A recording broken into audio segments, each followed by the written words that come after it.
Assalamualaikum warahmatullahi wabarakatuh. Jumpa kembali di channel kami Akar Bumi Farm. Teman-teman peternak dimanapun Anda berada, sedikit kami akan sharing dan berbagi cerita kepada teman-teman. Jadi ada tetangga kami, dia itu ya sudah tua, tapi dari dulu dia terkenal kalau memelihara kambing atau domba pasti jadi semua dan pasti gemuk semua. Walaupun mungkin indukannya biasa-biasa saja, tapi memang terkenal kalau dia tangan-tangannya itu tangan-tangan ahli dalam pelihara kambing dan domba. Nah, dan itu semua bukan hanya faktor keberuntungan saja ya teman-teman. Kalau mungkin keberuntungan hanya 1-2 kali saja lah, tapi ini memang dari mudanya dulu setiap dia kali ternak domba atau kambing pasti jadi gemuk-gemuk semuanya, jadi gede-gede semuanya. Tidak ada yang bisa nandingi keahlian gitu saja mudanya, keahlian dia dalam beternak domba dan kambing. Nah, setelah kami telusuri bersama, ternyata memang dia punya rahasia dalam memberikan pakan terhadap kambing dan dombanya.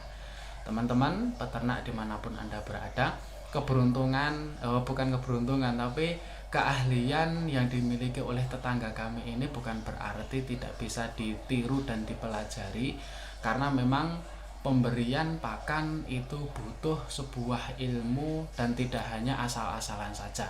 Kalau mungkin selama ini kita memberikan pakan ternak kita hanya asal-asalan, yang penting dikasih rumput, yang penting banyak, yang penting kelihatannya domba kenyang saja, maka mulai saat ini kita harus mulai bisa berinovasi dan mulai belajar bagaimana agar kita bisa memberikan pakan yang terbaik dengan nutrisi yang terbaik bagi ternak kita. Karena sudah tidak menjadi rahasia lagi ya teman-teman, bahwa pakan yang baik maka akan memberikan hasil yang baik pula. Sebaliknya, pakan yang kurang baik maka secara otomatis ternak kita juga tidak akan baik dari segi produktivitasnya maupun dalam pertumbuhannya. Maka pada video kali ini kita akan berdiskusi bersama berkaitan dengan pentingnya kita mengetahui beberapa hal, beberapa nutrisi yang terkandung di dalam rumput atau pakan yang kita berikan pada ternak. Dengan mengetahui beberapa nutrisi yang ada di dalam pakan atau rumput di sekitar kita, maka diharapkan kita sebagai peternak, terkhususnya teman-teman pelaku breeding, kalau mungkin fattening tinggal beli pakan dikasihkan, selesai bar tinggal hitung-hitungan lah.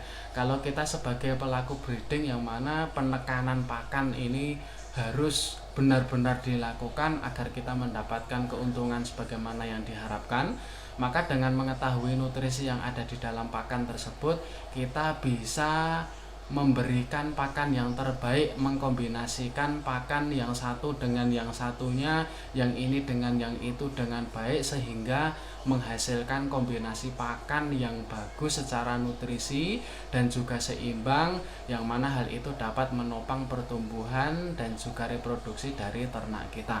Maka di sini kami akan merangkumkan ya teman-teman, nutrisi apa saja yang perlu kita ketahui dari hijauan atau pakan yang kita berikan pada ternak kita. Yang pertama yaitu setidaknya kita harus mengetahui berapa proteinnya. Kemudian yang kedua, kita juga harus mengetahui serat kasarnya berapa persen. Kemudian juga kita harus mengetahui TDN-nya. Kemudian kita juga harus mengetahui anti nutrisinya, kemudian dan lain-lain. Nah, nanti teman-teman bisa cari sendiri di internet, banyak sekali informasinya insya Allah. Nah, kenapa semua hal ini menjadi penting? Insya Allah akan kita bahas bersama pada video kali ini. Tonton sampai selesai dan jangan kemana-mana. Teman-teman peternak dimanapun Anda berada, hal yang pertama yang perlu kita ketahui dari hijauan yang kita berikan adalah protein. Kalau teman-teman mungkin membuka internet, membuka nutrisi dari bahan A, B, dan C gitu, maka protein ini biasanya akan disingkat menjadi PK atau protein kasar lah ini. Nah, kenapa protein ini perlu kita ketahui? Karena memang di setiap bahan pakan itu sebenarnya semuanya mengandung protein. Hanya saja ada protein yang sedikit, juga ada protein yang lumayan tinggi. Salah satu contohnya mungkin jerami padi. Nah, itu melimpah di sekitar kita. Tapi dia punya kekurangan proteinnya hanya rendah, kurang lebih sekitar 5%. Nah, sebaliknya mungkin ada juga yang proteinnya tinggi bahkan sampai 16 sampai lebih. Lah, salah satu contohnya daun singkong. Nah, itu mungkin juga melimpah di sekitar kita. Maka apabila kita bisa mengkombinasikan dua hal itu, maka akan menjadi satu kombinasi pakan yang secara protein bisa seimbang. Lah, itu jadi pentingnya kita mengetahui kadar proteinnya seperti itu. Nah, protein ini memang sangat dibutuhkan oleh ternak kita. Karena di antara segudang manfaat protein, di antaranya kita rangkumkan yang penting-penting saja ya teman-teman. Yang pertama, membantu pertumbuhan atau membantu pembentukan sel. Nah, ini sangat dibutuhkan sekali, terkhusus bagi ternak ketika masa pertumbuhan. Makanya mungkin kita ketahui bersama teman-teman, di ayam itu pakan starternya di masa tumbuhnya itu dari 0 harinya itu sampai umur berapa itu pakan starternya proteinnya sangat tinggi, karena memang di masa pertumbuhan itu yang paling banyak dibutuhkan atau pakannya sebisa mungkin proteinnya yang tinggi. Begitu juga mungkin kalau kita ambil alih di domba, kambing maupun sapi maupun ternak ruminansia yang lainnya, maka di masa pertumbuhan sebisa mungkin tinggikan kadar proteinnya, karena memang protein ini sangat penting sekali di masa pertumbuhan karena untuk membantu pertumbuhan dan pembentukan sel. Ini diantara manfaat yang pertama.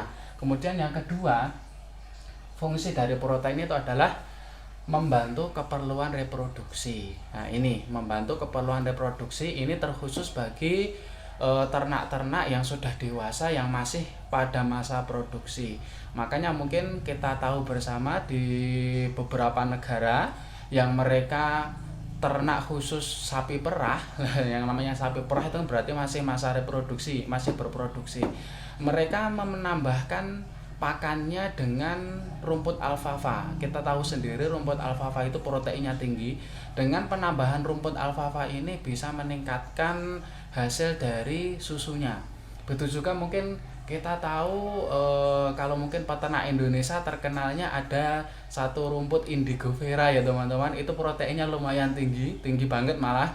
Nah, itu teman-teman peternak kelinci biasanya ketika kelincinya itu sedang menyusui, maka ditambahkan suplemen dengan diberikan daun indigo vera sehingga bisa memperbanyak dan memperlancar air susu yang akan diberikan pada anak-anaknya.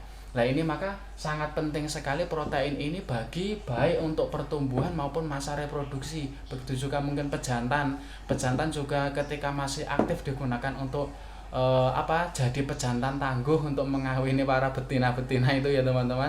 Maka di pakannya juga harus diperhatikan juga dari kadar proteinnya, diusahakan proteinnya tinggi. Nah, ini jadi pentingnya kenapa kita harus mengetahui kadar protein yang ada di dalam pakan yang akan kita berikan, baik itu berupa rumput-rumputan ataupun mungkin bahan konsentrat lainnya, karena memang ya pentingnya seperti itu sebagaimana apa yang kami jelaskan di depan tadi. Oke teman-teman peternak dimanapun Anda berada, kemudian yang selanjutnya yang perlu kita ketahui dari pakan yang kita berikan adalah ini yang nomor 3, TDN. Nah, TDN ini singkatan ya teman-teman, tapi rata-rata biasanya kalau di tabel nutrisi itu ada TDN ini singkatan. Ini karena bahasa Inggris ya seperti itu ya teman-teman. Saya mungkin ya kurang bisa membacanya. Apa ini? Total Digestible Nutrient. Nah, gitu aja lah. Silahkan baca sendiri. Kita jangan terlalu dipusingkan dengan ini ya teman-teman, apa ini singkatan dari apa, karena ya intinya kita tahu teorinya gitu saja. Adapun cara bacanya gimana ya sudah terserah bacanya gimana. Nah, TDN, maksud dari TDN ini adalah secara mudahnya bagi para pemula seperti saya ini ya, yang penting intinya apa gitu saja teman-teman. Nah, TDN ini lebih mudahnya adalah total dari nutrisi yang bisa dicerna oleh ternak kita. Nah, ini sangat penting sekali. Jadi Jadi di dalam pakan itu kan ada nutrisinya. Lah total dari nutrisi yang bisa dicerna oleh ternak kita itu ada berapa persen. Maka semakin tinggi TDN-nya, maka semakin bagus kualitas pakan tersebut. Semakin rendah TDN-nya, maka semakin kurang bagus kualitas dari pakan tersebut. Walaupun mungkin TDN ini sebenarnya bisa dihitung-hitung, tapi itu jelimet sekali ya teman-teman, biar para pakar-pakar saja yang hitung. Walaupun mungkin rumus TDN ini masih ada yang meragukan, tapi beberapa yang meragukan pun juga belum mendapatkan solusi yang sedemikian rupa untuk cara menghitung yang lebih bagus lagi, gitu ya. Jadi kita masih menggunakan TDN saja, gitu. Maka dengan mengetahui TDN dari pakan dan rumput yang kita berikan, maka kita bisa mengkombinasikan ya teman-teman. Contohnya mungkin kemarin sudah kita bahas bersama di dalam video daun singkong, bahwa daun singkong kurang lebih TDN-nya sekitar 70%. Maka ini TDN yang bagus sekali, ini setara dengan konsentrat SNI, bahkan mungkin lebih bagus lagi karena beberapa konsentrat itu TDN-nya cuma 68. Lah itu daun singkong sampai 70%. Lah kan jadi sangat bagus sekali. Maka bisa kita kombinasikan dengan stok rumput yang kita punya yang mana TDN-nya rendah. Dengan mengkombinasikan itu, maka kita akan mendapatkan kombinasi pakan dengan TDN yang sempurna, yang sebaik-baiknya. Nah, itu teman-teman. Jadi ini sangat penting sekali. Monggo teman-teman bisa mencari kadar TDN dari pakan-pakan dan rumput-rumput yang ada di sekitar teman-teman semuanya, agar kita bisa memberikan pakan yang terbaik. Karena kalau mungkin kita asal-asalan tanpa memperhatikan TDN-nya ini, maka jangan heran kalau ada kasus ini dialami juga oleh tetangga saya ya teman-teman. Jadi diberikan pakan yang banyak terus tapi ternyata ya nggak gemuk-gemuk gitu ya, karena memang memberikan rumputnya asal-asalan. Jadi banyak bukan berarti rumput banyak bukan berarti semua nutrisinya bisa dicerna oleh ternak kita. Sebaliknya, mungkin pakannya sedikit tapi karena nutrisinya banyak, TDN-nya tinggi dan nutrisinya bisa tercerna sebagian besarnya oleh ternak kita, maka tidak terlalu membutuhkan pakan yang banyak untuk tumbuh kembangnya ternak kita. Nah itu teman-teman.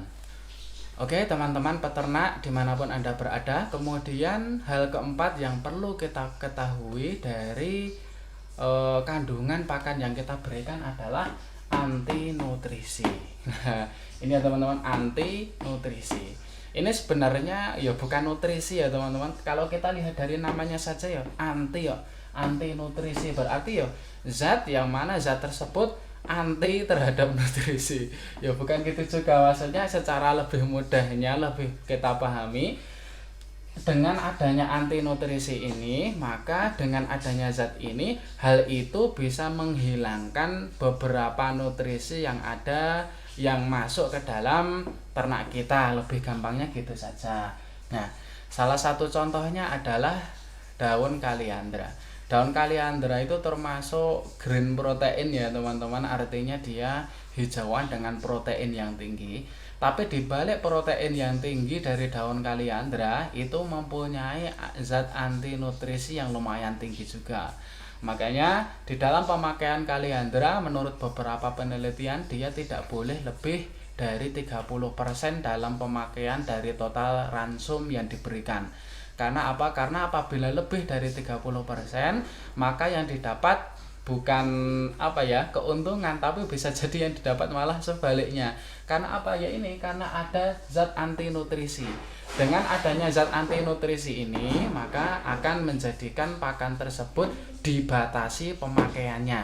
Lah itu pentingnya. Kenapa kita perlu mengetahui ini? Karena dengan adanya zat ini semakin tinggi, maka semakin dibatasi pemakaiannya. Nah itu jadi penting sekali kita mengetahui hal ini sehingga kita tidak berlebihan. Oh ini bagus, berikan semua total itu semuanya paling banyak.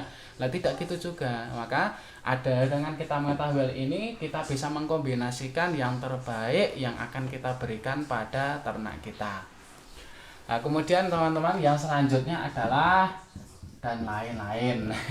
Teman-teman bisa cari sendiri di internet nutrisi-nutrisi dan yang lain-lainnya. Insya Allah banyak sekali yang sudah menyediakan. Atau kalau mungkin teman-teman tidak mau pusing mencari di internet, silahkan cek di kolom deskripsi. Di sana ada beberapa video berkaitan nutrisi-nutrisi dari beberapa hijauan yang ada di sekitar kita. Diharapkan semoga dengan mengetahui hal ini bukan berarti menggurui, tapi kita bisa mengkombinasikan pakan-pakan yang ada di sekitar kita dan kita bisa memanfaatkan potensi yang ada.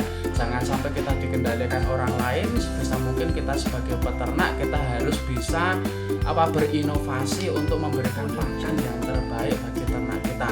Semoga teman-teman sukses selalu di dalam beternak dan mendapatkan keuntungan sebagaimana apa yang diharapkan. Sampai jumpa pada video selanjutnya. Salam dari Akar Bumi Farm.